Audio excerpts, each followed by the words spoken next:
Government had initially set a target of 1.2 trillion rand. President Cyril Ramaphosa says the target achieved today has enabled government to increase the value of the pledges by 301 billion rand.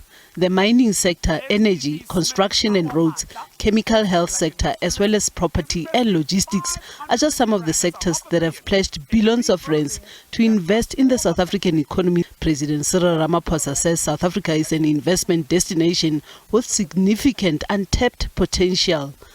For us to have been able to meet our 5-year target despite the major challenges and disruptions is no mean feat. It is a stellar achievement.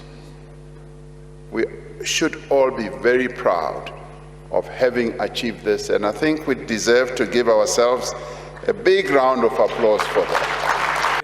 President Cyril Ramaphosa says the investment commitment made to date have already resulted in substantial investment in the productive economy of our country, and that almost 70% of the projects announced in 2018 are either completed or on their way to completion. He says that today's commitments cover 21 district municipalities across the country, and that 263 billion rand is spent in infrastructure development in the last 4 years.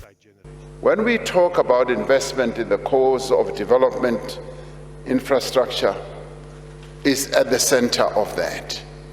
Infrastructure development meets pressing community needs and often leaves behind a legacy for future generations.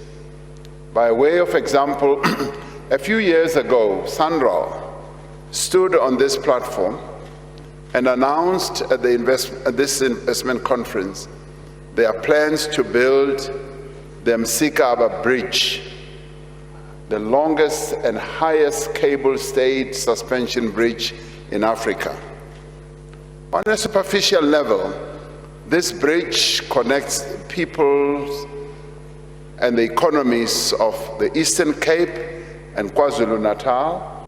Government has a huge task of appeasing investors to invest in South Africa amid the energy crisis that has seen the country being plunged into stage 6 load shedding, and is committed to providing sufficient capacity for the electricity grid. Naledi Matlapeng, SABC News, Johannesburg.